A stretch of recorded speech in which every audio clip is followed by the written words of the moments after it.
You're listening to the voice of IWA Flip here on InterFed Radio.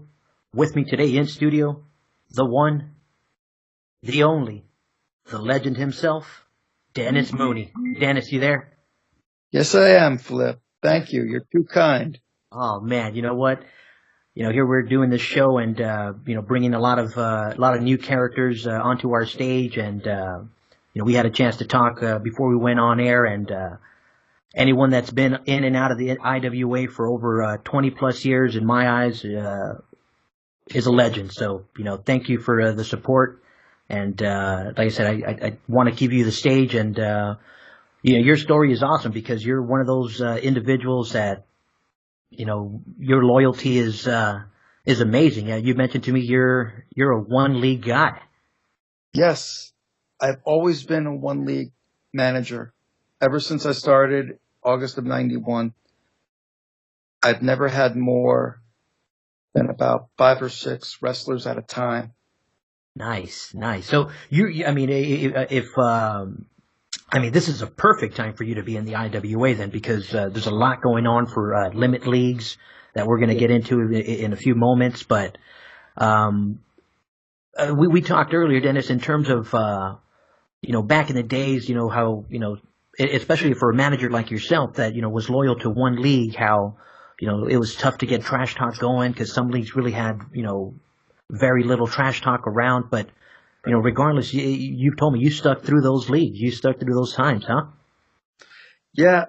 Trash talk, for some reason, never really interested me so much when I was starting out. And I can't put my finger on why. The only time when I would actually do something in terms of trash talk would be a sneak attack on somebody if they attacked one of my wrestlers. But I can't recall engaging anybody in trash talk. I never engaged. I only just defended myself if I had to. And your recent comeback placed you in the Living Nightmare League, which is a league that we're also promoting here on InterFed Radio because it is a limit league. It does have a fantastic commissioner, and we were talking off air. That league right there is where you're at now. And who are your fighters there right now, Dennis? I'm managing the Dragons. Nice. We heard a little about the Dragons when we had our LNL show on a few shows ago. But I'd love to hear your side of the Dragons. We were talking about how just they're the bad guys in this league for some reason. It's basically an alternate universe where everything right is wrong and everything wrong is right. The Dragons are luchadors in a league that promotes horror-based characters like Michael Myers and Jason Voorhees and Dr. Frankenstein, where a sneak attack could involve a lady werewolf ripping off a wrestler's testicles, believe it or not. Needless to say, this doesn't sit well with the Dragons. You know what? If I was a luchador, that would definitely not sit well with me. The thought of having your testicles ripped off by a fox woman. Yeah. The Dragons are, they're all about lucha libre. They're all about, traditional technical wrestling, strong style. Maybe a little bit of MMA, all put into a blender, and that's their style. And they're actual. They don't want their. Let's say it like it is. On top of all that, they don't want their. They want to keep their balls. Oh yeah, I mean, like any red-blooded heterosexual male, yeah. That's priority number one above all else. Like that supersedes oxygen for males. Oh man, yeah, I know that. The Living Nightmare League is a league that's 18 and over. Right. There's a lot of gruesome, a lot of violence that goes on throughout the pages of the LNL. They got a fantastic report. So if you are looking for one of those leagues to go and chop heads off, Yep. Come on down. We're still hiring. Let definitely. me Now, just say, I got, we have the best commissioner that we could possibly have. Scott is awesome. I marvel at his reports every cycle. I don't know how he does it. oh That's yeah, real dedication. oh yeah, no, he definitely puts out one of the most intriguing reports in the IWA. And like we mentioned earlier, he also is one of those commissioners that reaches out and is great to work with. Oh yeah. And let's say it like it is. For someone like yourself who wasn't, per se a trash talker, he actually got you involved in this angle and has gotten you, like you mentioned, flipping past the title pages just to get to the trash talk.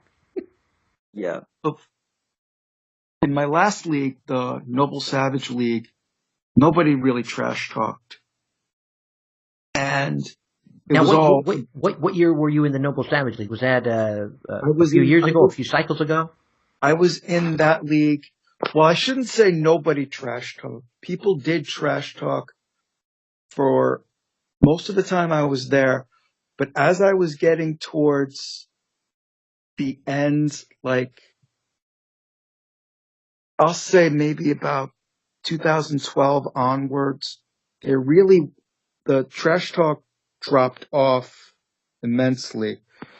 And then the few cycles I was there, virtually nobody was talking. So it was all about strictly the results. Gotcha. That because that's another league that recently has seen a boom, and that's the only reason why I bring it up. Chris I Myler has. Yeah, I saw that, and I didn't know that the logo was causing so much of a controversy. Oh yeah, it had its controversy. Like I said, I'm not one that gets into the he said she said this and that, but it has caused a lot of movement there. Chris Myler has done a fantastic job of kind of getting to the nitty gritty in terms of tournaments, in terms of pushing past the controversies and just creating a league that's going to thrive. So. The NSL is running a Heritage Tag Team Tournament coming up this next couple cycles. So I believe actually, I think you got to be there Thursday, the October cycle. I don't know if the show will be posted by then, but I know that's coming. They also have an amazing tournament in play right now. That's I think the prize is $100 in IWA credit. So he's done a great job there. Wow. Yeah, but to come back to the LNL, which is where we're at right now, we're mentioning the Dragons and how they're looking to bring some tradition back to the LNL. And you Right. mentioned another character. You mentioned Mr. Boswell. Reverend William Boswell. He is a community organizer / religious leader. He's not the Dragons manager, but he's an associate of them. And Reverend Boswell wants to shut down the LNL because it's the work of Satan. And he wants to bring, according to Reverend Boswell, he's a classic old school wrestling fan, and he grew up watching the IWA, watching Lethal Lex Bronson and Awesome Colossus, and those were real wrestlers. And I what the like it. LNL I like has is just garbage, and it must be shut down because I know what's best for people, Nice. He's trying to get it off of television.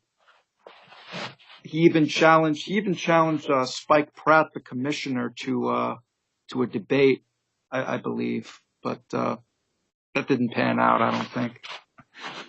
Nice.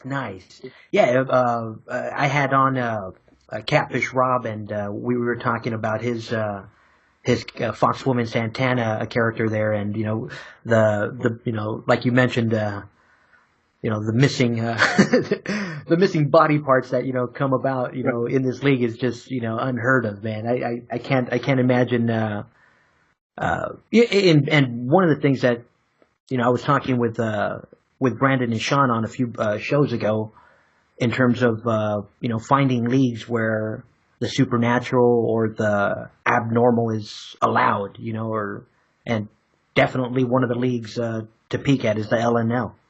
Yeah, definitely. It's at the forefront. Oh yeah. Now, Dennis, if I can get your thoughts on the new Elite title. I think it's very good, especially for like active leagues. What is it that they have to be over? I think the requirement was they have to have over 50 cards, Right. and it has to be less than six, a limit of 6 within the league. Yeah. I like wrestler limits because I've been in leagues where a manager would have 20 to 30 wrestlers, and essentially like he'd basically win every time because he had enough to cover all the bases and whatnot. Right. Putting limits on wrestlers is good for competition. It makes you elevate your game, to where you got to be on point with your strats and everything. And I think it's good because it rewards activity. It rewards innovation. And you get a belt now, and you can get a belt. That's the one thing I'm shooting for. Just the fact that you can get an IWA belt, and you said participating in leagues that are, in my opinion, definitely more competitive. They're they allow for more managers to come in because of the limit in rosters. So you can have you get waves of new managers coming in, and it just makes the activity activities go up and down, but it makes it more exciting. Oh, definitely. And it's the cream of the crop. Only the best, the elite go there. No. I mean, this is where I'm finding managers like yourself that are, like I said, one league managers. We just had on Wes Nichols, who is the commissioner of the GNL. He actually he even takes it a step further. He's a one wrestler type of guy. Wow. That's it. Yeah, that's just one of those things that it's rare, So I tell him, I go, he really enjoys that challenge. He's all like, look, if I hit, it makes it that much more meaningful to me because I have one guy. Yeah. So in that same sense, I mean, I put you in that same book where, hey, you know what, I'm going to stick to this league, and I'm going to, be loyal, and we're going to, play it out. And if I, eventually I'll move to another one when the time comes, if that time does come. Right. And usually in the past, I would only move when the league closed. Wow. Oh, wow. I mean, you're as loyal as they come, bud. But it's good with social media and everything and the InterFed, because you know what's going on in different leagues now. And, if your league isn't doing so well, or you're in a rut and you want to change, you can view your options, which is good. Yeah. Oh yeah. No, that's another thing we mentioned off air, how, this new Go Green era of the IWA, this new Open is just, it's awesome because you can peek at all the leagues. Yeah. I mean, I remember the days where you'd have to wait at least, 2 weeks, sometimes more, just to get the paper bulletins. And now, they're out once they're processed, which is wonderful. Oh yeah. I mean, and on that same note, just, I had mentioned before, back in the days, if you wanted to see a league, I think you mentioned it also, you would have to pay that $1, to get the copy of that bulletin. If you wanted to reach out to somebody, you would have to send it through, the IWA Pen Pal. Yeah. Yeah, that was looking back now. That's so archaic. It's like I can't believe I did that. Wow. But you know what? It just shows how this game has really moved forward. I mean, here we are, 2018, and we got a lot of nice activity going on throughout Facebook. A bunch of groups opened up, a bunch of activity on YouTube. The Generation Next League has their tubecast. The Gold Division and the iWar has their tubecast. So there's a lot of stuff to revolve around your IWA game if you choose to. Yeah. Yeah. It's really united the managers really. Oh yeah, yeah. Now, Dennis, I want to continue to have these shows. Like I said, I definitely want to follow the Dragons there in the LNL, and I'd like to make sure we get you the opportunity to come back and follow that story along as it progresses. Hopefully, get you on with some of the other LNL managers. Have a little LNL talk here. Yeah, it's gonna reach its peak. I think by early December. I mean, it's going to come to its conclusion. So, well, the angle that we're running now, but the Dragons are still going to be there. They'll still be obnoxious. They'll still do their classic wrestling lucha libre thing, hybrid. Nice. Yeah, and that's one of the other things we're hoping with this show is that now that more people get to hear different managers' signs, different managers' take, that they also navigate to different managers and different play styles that they want to. A lot of people might not have that opportunity or might have never had that opportunity to go up against you personally as a manager. And if you're looking for a challenge and you want a unique experience, there you have it, Dennis Mooney right there in the LNL. Thank you. We're going to go ahead and sign off here on InterFed Radio. You've been listening to the voice of the legend, Dennis Mooney, and myself, IWA Flip. You guys have a good night. Good night, Dennis. Good night, Flip, and thank you.